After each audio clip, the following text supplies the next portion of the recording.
In the previous video, we talked about entities. In this video, we're going to talk about attributes, which are properties or characteristics of an entity or relationship type.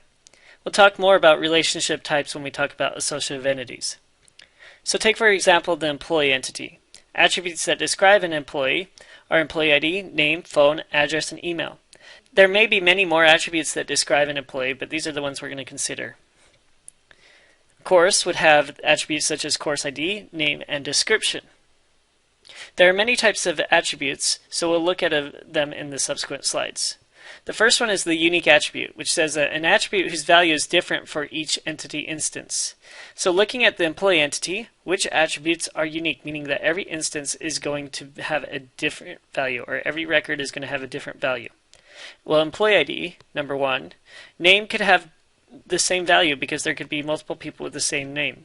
Phone, for the most part, would be unique. Address, possibly not, because two employees could be family and they could be working for the same company. Email could be unique. Not everyone has the same email address. So the three unique attributes that we've identified are employee ID, phone, and email. Each entity must have at least one unique attribute, even if we have to create it.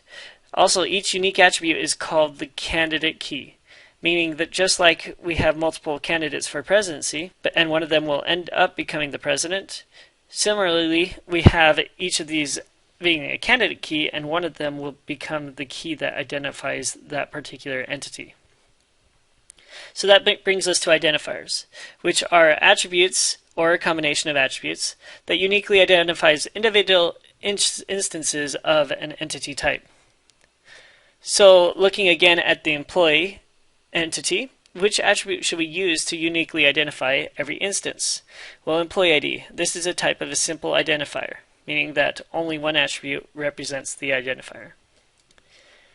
Looking at composite identifier, this basically is the same, except for we're looking at a combination of attributes. So flight ID is a composite attribute, which we'll talk about more in the next slides, which means it has two or more attributes that make up the attribute. So flight ID becomes the identifier, so it's a composite identifier composed of multiple attributes. The third is the candidate identifier, is just an attribute that is part of the entity that we don't have to create a separate one such as flight ID or employee ID.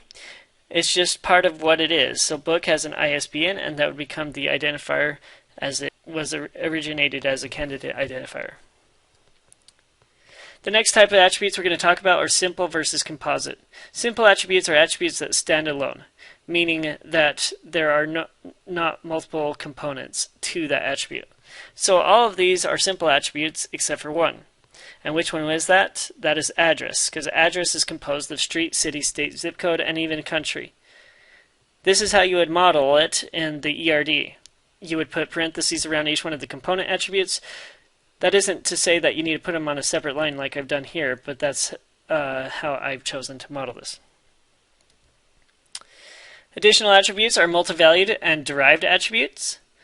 So multivalued attributes basically say that they may take on more than one value for a given instance. So for example, skill, an employee could have multiple skills, and so we could represent each employee having those skills as multivalued.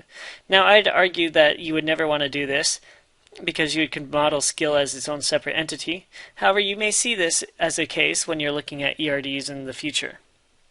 Another type of attribute is the derived attribute, which basically says that this attribute is computed based on other attributes that exist in the database, and they're not actually stored in the database. So for example, years employed here is not actually stored in the database, but we might want to use it or capture it later on as we build our application.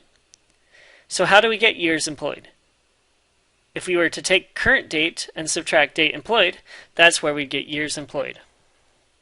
There's also the ability to distinguish between required and optional attributes.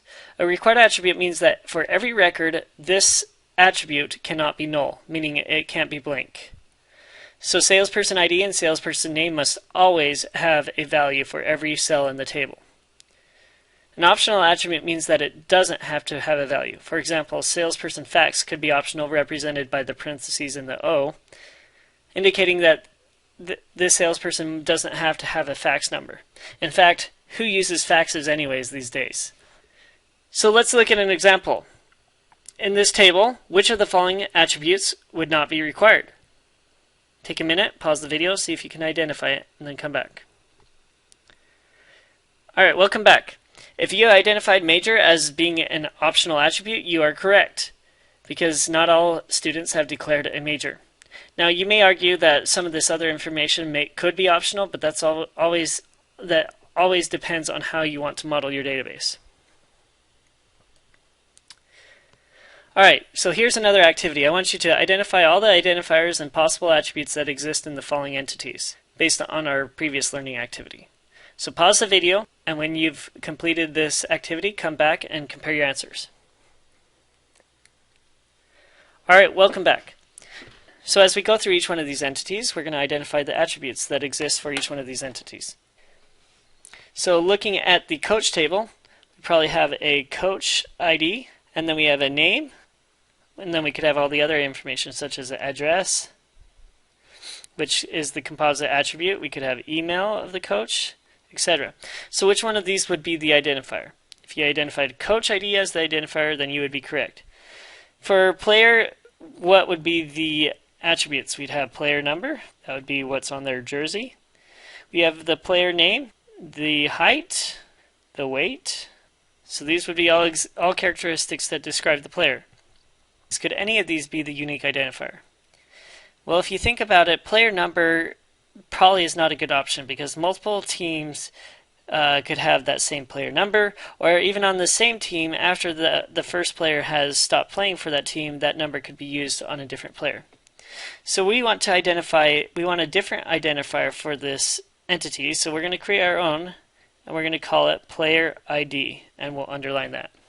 For game, we have several things that can take place. So we have the game ID. Let's just call that the identifier. And then what attributes do we have for game? We have the away team, the home team, and we have the time, the location. So all these could be attributes for this particular entity. Season, we have season ID. Let's give that the unique identifier. And then we could have the year. You may argue, well, can't we use year as the identifier? Well, that depends. What if the season wraps over multiple years, like 2015, 2016? If it's all just in 1 year, yes, then you could potentially use year as the unique identifier in this case. And then you think of any other attributes that you can include.